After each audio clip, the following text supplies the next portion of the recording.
اکرم نور مجسم صلی اللہ تعالی علیہ وآلہ وسلم کا فرمان عالی شان ہے، شب جمعہ اور روز جمعہ یعنی جمعرات کا سورج ڈوبنے سے لے کر جمعے کا سورج ڈوبنے تک مجھ پر درود پاک کی کثرت کیا کرو، جو ایسا کرے گا روز قیامت میں اس کی گواہی دوں گا اور شفاعت بھی کروں گا۔ تمنا ہے فرمائیے روز محشر، تمنا ہے فرمائیں روز محشر، یہ تیری رہائی کی چٹھی ملی ہے، شفاعت کرے حشر میں جو رضا کی، شفاعت کرے حشر میں جو رضا کی، سوا تیرے کس کو یہ قدرت ملی ہے۔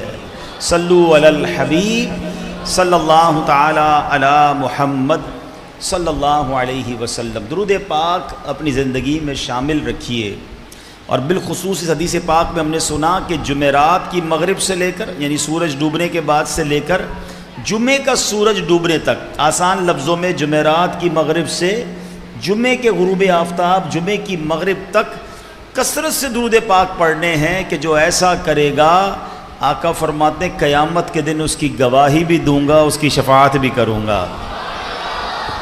تو سبحان اللہ، یہ جو جمعرات کی رات چل رہی ہے، کل جمعے کا دن ہے، اور کل دن تو ویسے ہی بڑا مبارک ہے۔ آپ کو پتہ ہے کل سبحان اللہ آج رات سے ایک عجب سما ہے، ایک مکے میں ایک رونق ہے۔ لبیک اللہم لبیک لبیک لا شریک لک لبیک ان الحمد والنعمت لک والملک لا شریک لک۔ منا کی طرف ایک ایسی بستی کی طرف قافلے رواں دواں ہوں گے، اس وقت خوشی کا عالم ہوگا، ہر حاجی کا چہرہ دمک رہا ہوگا، اور سب کی ایک لگن ہے کہ اللہ کو راضی کرنا ہے۔ اپنے مکے میں تقریباً حاجی ہوٹل میں رہ رہے ہوتے ہیں، ایئر کنڈیشن کمرے بستر سب چھوڑ کر احرام پہن کر چلے ہیں ایک بستی کی طرف، چلے ہیں خیمہ بستی کی طرف، اور دل خوشی سے جھوم رہا ہے۔ کیوں؟ حالانکہ وہاں تکلیف ہے، وہاں ویسا آرام نہیں ہے، وہاں ویسی سہولیات نہیں ہو پاتی، لائنیں لگی ہوتی ہیں وضو کے لیے، استنجا کے لیے، بعض اوقات اپنی پسند کا کھانا بھی نہیں ملتا، نیند بھی نہیں آتی۔ ایک خیمے میں جب اتنے سارے لوگ ہوں سب کے ساتھ سب کو نیند نہیں آتی، مگر کمال یہ ہے کہ حج کے سفر میں تھکن بھی ہے، تکلیف بھی ہے، مگر ہر حاجی خوش ہے کہ اللہ نے اپنا مہمان بنا لیا ہے۔ یہ کمال کی تھکن ہے، یہ کمال کی مشکلیں ہیں جس کے لیے ہر حاجی تڑپ رہا ہے، بلکہ یہاں جو نہیں گئے وہ بھی تڑپ رہے ہیں، لاکھوں روپے خرچ کر کے۔ اللہ سے اور اسلام سے محبت دیکھیں کہ لاکھوں روپے خرچ کر کے بندہ چاہتا ہے مولا اس میدان میں بلا لے جہاں بے شک تکلیف ہوگی، بے شک آسانی نہیں ہوگی، مگر وہ جانتا ہے یہ تھوڑی سی تکلیف ہے مگر مغفرت کا وعدہ ہے، رحمتوں کی چھما چھم بارش ہے۔ اور کل کا دن جب جمعے کا دن ہوگا سارے حاجی منا پہنچ جائیں گے، 5 نمازیں کل وہ منا میں ادا کریں گے، اور سبحان اللہ جو ہفتے کا دن ہوگا وہ یوم العرفہ ہوگا، ہفتے کے دن حج ہوگا، اور خوش نصیب حاجی وہاں حج ادا کریں گے۔ اور یاد رکھیے سب سے افضل دن پورے سال میں وہ جب یوم عرفہ حاجی عرفات کے میدان میں ہوتے ہیں، اللہ کی وہاں پر ایسی خاص رحمتیں برستی ہیں، اللہ فرشتوں کے سامنے حاجیوں پر فخر فرماتا ہے، فرماتا ہے میرے فرشتوں دیکھو میرے بندے دور دور سے پراگندہ بال میلے کچیلے ایک لباس پہنے ایک صدا لگاتے ہوئے اس میدان عرفات میں حاضر ہیں، اے فرشتوں گواہ ہو جاؤ میں نے سب کی مغفرت فرما دی۔ کہا جاتا ہے کہ عرفات حدیثوں کا مضمون ہے کہ حج کرنے والا عرفات کے میدان میں حاضر ہونے والا گناہوں سے ایسا پاک ہو جاتا ہے جیسا ماں کے پیٹ سے ابھی پیدا ہوا ہو۔ سبحان اللہ۔ اور اس کے بعد جب پورا دن گزار لیتے ہیں، جب ہفتے کی رات اور اتوار اور ہفتے کی درمیانی رات ہوگی نا، یاد رکھنا، کیونکہ ہمارے دل ان کے ساتھ دھڑکنے چاہیے، ہماری کیفیتیں ان کے ساتھ چلنی چاہیے۔ سبحان اللہ۔ ہفتے کی رات یہ حاجی پہنچ جائیں گے مزدلفہ، اوئے ہوئے یہ وہ رات ہوتی ہے 5 اسٹار 7 اسٹار ہوٹل کے بستر پر وہ مزہ نہیں آتا جو اس پتھریلے میدان میں حاجی بغیر کوئی ٹینٹ، بغیر کوئی نیچے قالین، پتھروں پر سو رہے ہوتے ہیں، روڈوں پر سو رہے ہوتے ہیں، مگر سب خوش ہوتے ہیں، وہاں کنکریاں چنتے ہیں، اور فرمایا یہ رات حاجیوں کے لیے شب قدر سے افضل رات ہے۔ اور اب مزدلفہ کا جو وقوف ہے نا، اس میں فرمایا کہ عرفات میں حقوق اللہ معاف ہوتے ہیں، اور انشاءاللہ مزدلفہ میں حقوق العباد معاف کروا دیے جائیں گے۔ تو بڑا مبارک سفر ہے ماشاءاللہ۔ پاکستان سے بھی کئی حاجی گئے ہیں، آپ کے بھی جاننے والے رشتہ دار وہاں پہنچ گئے ہیں۔ ہم حاجیوں سے بھی گزارش کرتے ہیں، اگر ہمیں دیکھیں، ہمارا کلپ دیکھیں تو اے حاجیوں ہمیں بھول نہ جانا، ہمیں بھی اپنی دعاؤں میں یاد رکھنا، سب مسلمانوں کے لیے دعا کرنا۔ جو تڑپ رہے ہیں ہم اللہ سے دعا کرتے ہیں کہ یا اللہ آئندہ سال ہم سب کو بھی یہ مبارک سفر نصیب فرما۔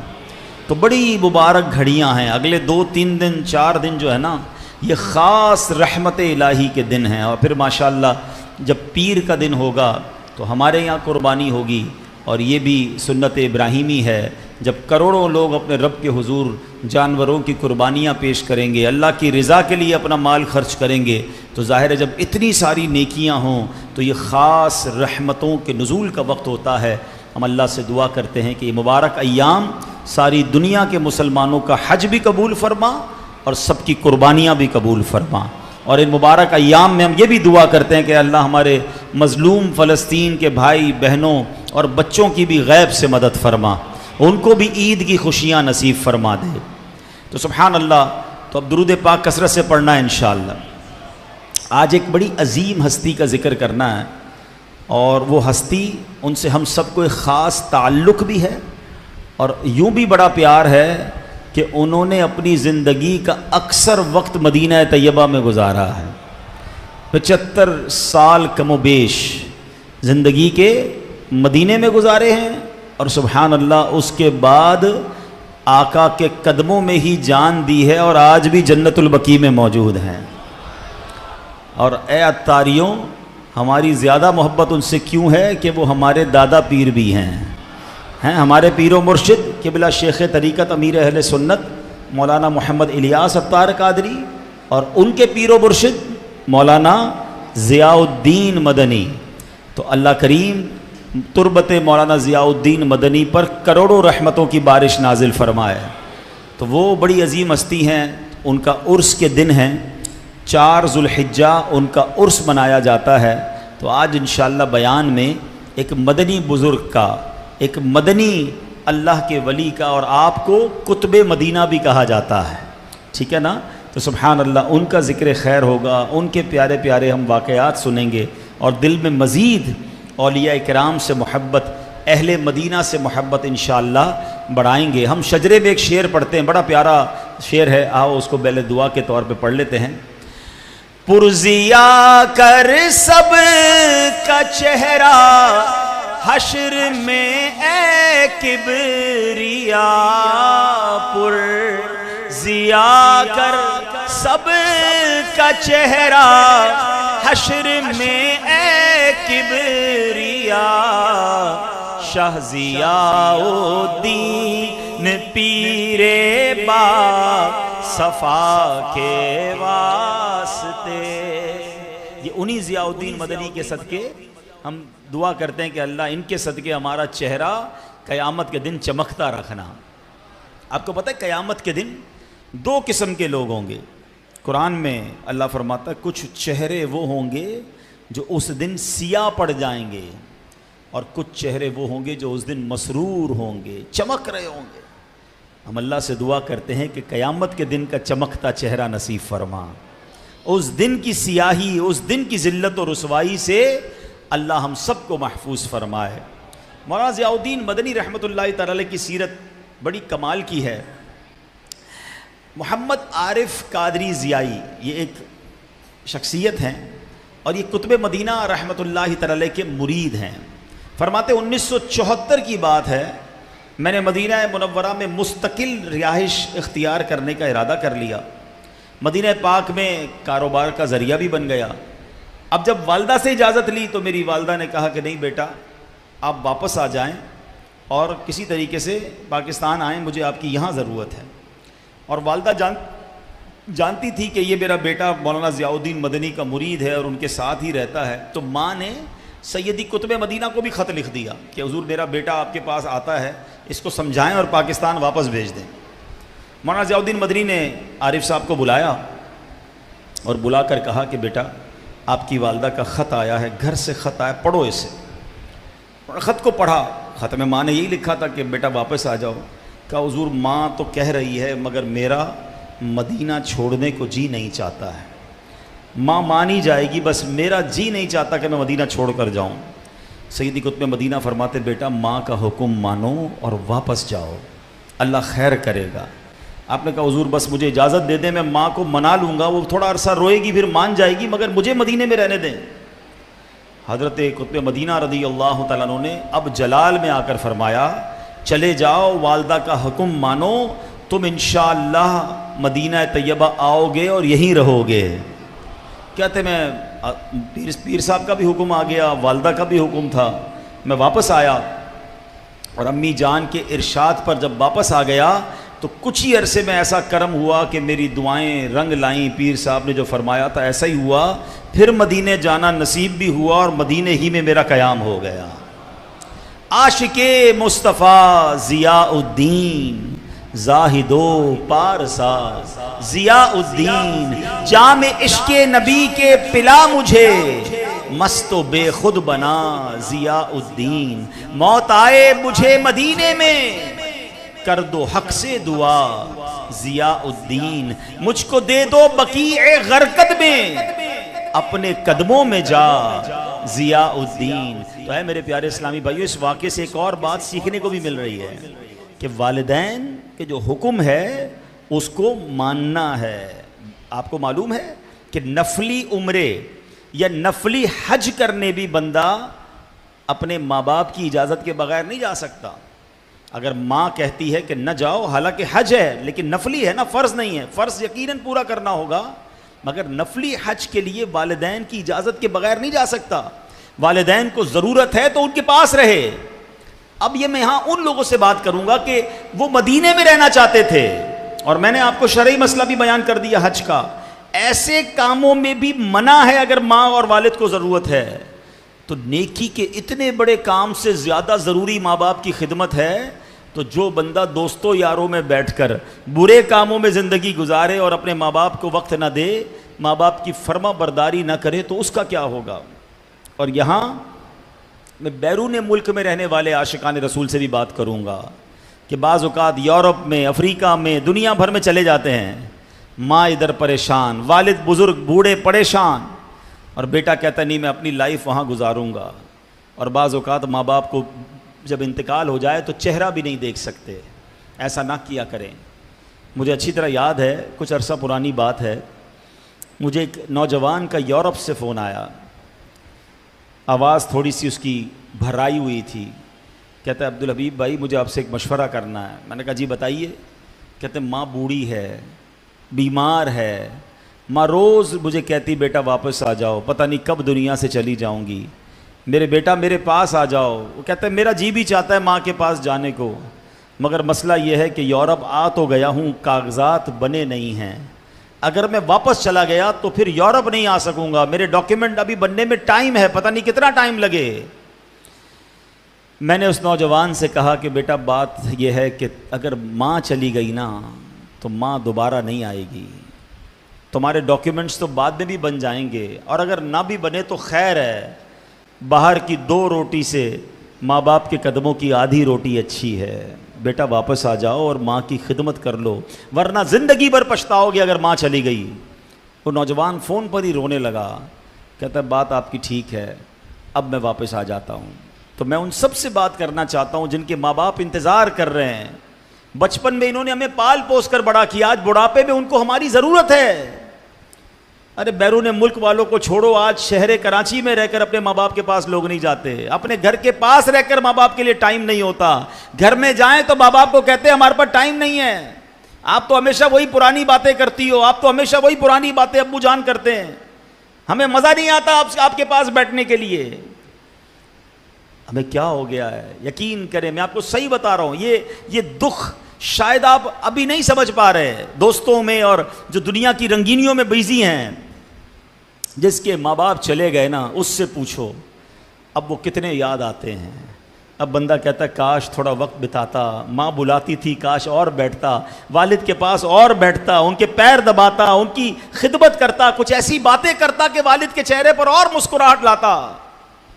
یہ بڑی عبادت ہے کہ بندہ ماں باپ کے پاس بیٹھے اور ایسی باتیں کرے کہ ماں باپ کے چہرے پہ مسکراہٹ آ جائے, ماں باپ خوش ہو جائیں. سوچو نا, جب آپ اور میں بچے تھے ماں باپ نے کتنی بار ہمیں مسکرانے پہ مجبور کیا, کتنا ہنسایا تھا. اچھا اس بات کو وہ زیادہ جلدی سمجھتے جب ان کی یہاں اولاد ہوتی ہے. جب وہ خود باپ بنے نا, ہم باپ بنے, تو پھر پتہ چلا کہ بچے کو ہم کتنا پیار کرتے ہیں. ایک ہی بات بار بار بچہ ریپیٹ کرتا ہے, ہم بار بار سنتے ہیں. کبھی نہیں کہتے بیٹا ایک ہی بات کیوں سنا رہے ہو, 100 بار ایک ہی نظم, 100 بار ایک ہی جملہ. بلکہ بچے کو کہتے بھی یہی وہی والی بات ذرا دوبارہ سناؤ, وہ کہتا ہے, ہم پھر ہنستے ہیں. باپ بچے کی بات 100 بار سنے مزہ آتا ہے, مگر یہی بچہ بڑا ہو کر باپ ایک بات کو 3 بار ریپیٹ کر دے تو کہتے ہیں ابو آپ ایک ہی بات بار بار کر رہے ہیں, امی تمہارے پاس وہی کہانیاں وہی باتیں ہوتی ہیں. نہ کرو ایسا پلیز, قدر کیجئے. مولانا ضیاء الدین مدنی قطب مدینہ نے بیٹے کو ماں کے پاس مدینے سے بھیج دیا. یہ درس ہے ہمارے لیے. اور ایک جملہ یاد رکھنا, جس سے اس کا والد راضی اس سے اس کا رب راضی, اور جس سے اس کا والد ناراض اس سے اس کا رب ناراض. ماں باپ کو ناراض نہ کرنا. اللہ کرے کہ ہم اس بات کو سمجھ لیں. بے شک شادی ہو گئی آپ کی, بے شک آپ بیزی ہیں, بے شک آپ کی اپنی فیملی ہے. ماں باپ کا حق ہے کہ انہیں ٹائم دیجئے, وقت بتائیے ان کے ساتھ. ماں باپ پیسے نہیں مانگتے, وہ ٹائم مانگتے ہیں, وہ پیار مانگتے ہیں. ان کو اچھا لگتا ہے ہمارا بیٹا ہمارے ساتھ تھوڑی دیر بیٹھا ہے, مگر ٹائم نہیں ہے آج کی اولاد کے پاس. اچھا جاتے بھی ہیں تو موبائل ہاتھ میں ہے. ماں باپ کے پاس بھی جو ٹائم گزارا وہ موبائل پہ ہی گزارا, ماں باپ کے ساتھ نہیں گزارا. رکھ دیں تھوڑی دیر موبائل سائڈ پہ, کریں ان سے باتیں, ان کے دل کی باتیں ان کو کرنے دیں. کوئی بات نہیں, بلکہ ہمیں تو باتیں بھی وہ کرنی چاہیے جس سے وہ خوش ہوتے ہوں. اب ماں باپ کے پاس جا کر کوئی سائنسی فارمولے بیان کرنا شروع کرتے ہیں, ان کو کیا پتا. ان سے ان کے زمانے کی باتیں کریں, ان کے دوستوں کی باتیں کریں. ہاں غیبت نہ ہو, شرعی طور پہ کوئی گناہ نہ ہو, تو اچھی اچھی باتیں کریں. اللہ کرے کہ یہ بات آپ خاص طور پہ اب عید کے دن ہیں. ہاں مجھے یہ بھی اندازہ ہے کئی لوگ ماں باپ سے ناراض ہو کر گھر سے نکل گئے ہیں, اپنی دنیا الگ بسا لی ہے. میں ابھی پچھلے دنوں پنجاب گیا, کروڑ پتی فیملی, بہت بڑی فیملی, میں شہر کا نام نہیں لوں گا, بہت اللہ نے نوازا ہے ان کو. میرے پاس آنسوؤں سے رونے لگے. کہتے میرے بیٹے نے, میں نے اپنے بیٹے کی شادی کروائی, بڑے ارمانوں سے شادی کروائی. شادی کروانے کے بعد پتہ نہیں بہو نے کیا بچے کو سمجھایا کہ بیٹا گھر چھوڑ کر چلا گیا. اب جب ان کے یہاں اولاد ہوئی, میری پوتی ہوئی, میری پوتی کو بھی میرے گھر نہیں آنے دیتے. بیٹا ہم سے ملنے نہیں آتا. وہ آنسوؤں سے رو رہے تھے. کہا میں نے کئی بار اپنے بیٹے کو کہا بیٹا اب کوئی مسئلہ ہے تو مجھے بتا دو, ہمیں یوں بڑھاپے میں چھوڑ کر تو نہ جاؤ.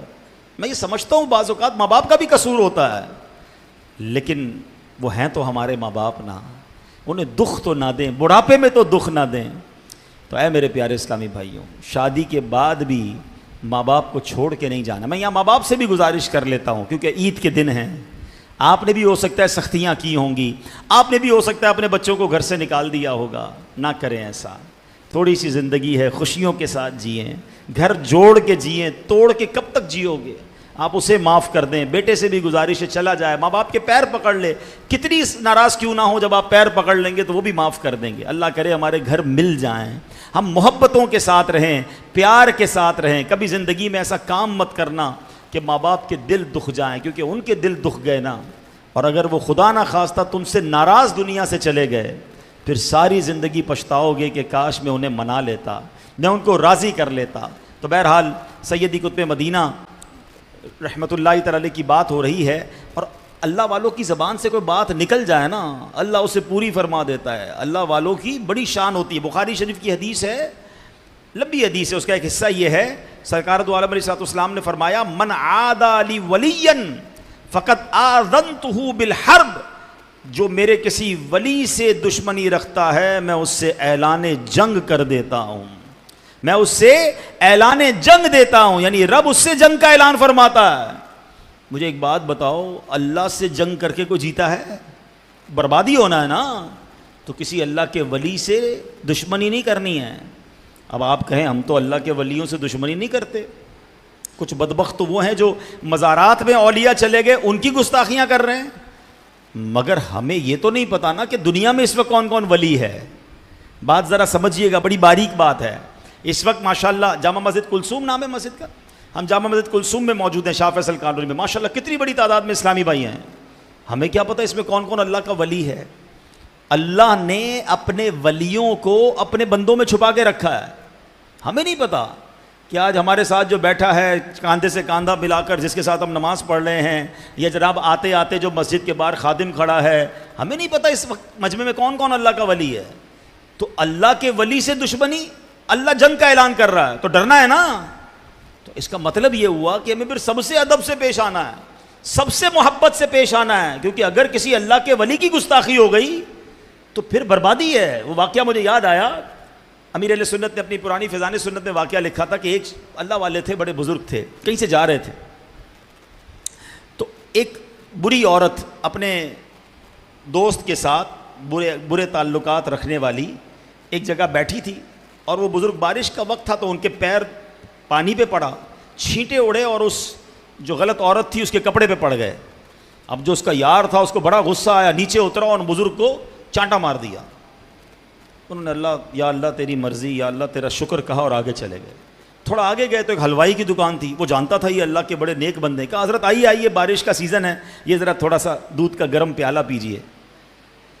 تو اللہ کے ولی کہتے ہیں اللہ تیری بھی شان ہے، کہیں تھپڑ لگتی ہے، کہیں دودھ پلاتا ہے، تیری رضا پر میں راضی ہوں۔ تھوڑی دیر ہوئی تو وہ جو بندہ جس نے حضرت کو تھپڑ مارا تھا نا، وہ اس منڈیر سے گرا اور گر کر مر گیا۔ تو لوگوں نے کہا حضرت آپ نے کیا اس کے لیے بد دعا کی تھی جس نے آپ کو چانٹا مارا، وہ گر کے مر گیا؟ تو حضرت نے بڑا پیارا جواب دیا، کہا جب اس عورت کے کپڑوں پر چھینٹے پڑے تو اس کے دوست نے مجھ سے بدلہ لیا اور تماچا مارا ہے، مجھے چانٹا مارا۔ جب مجھے چانٹا مار کر تکلیف پہنچائی تو پھر میرے دوست نے، رب نے بدلہ لے لیا۔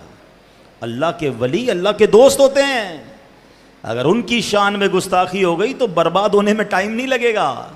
تو ہمیں اللہ کے بندوں سے عزت سے پیش آنا ہے، پیار سے بات کرنی ہے۔ تو سبحان اللہ۔ اور پھر اسی حدیث کا اگلا حصہ ہے وَإِن سَأَلَنِي لَأُعْطِيَنَّهُ، اگر وہ اللہ کا ولی مجھ سے مانگے تو میں اللہ ضرور بضرور اسے عطا کرتا ہوں۔ مولانا ضیاء الدین مدنی نے کیا کہا تھا؟ تم جاؤ گے پھر واپس آؤ گے اور یہیں رہو گے۔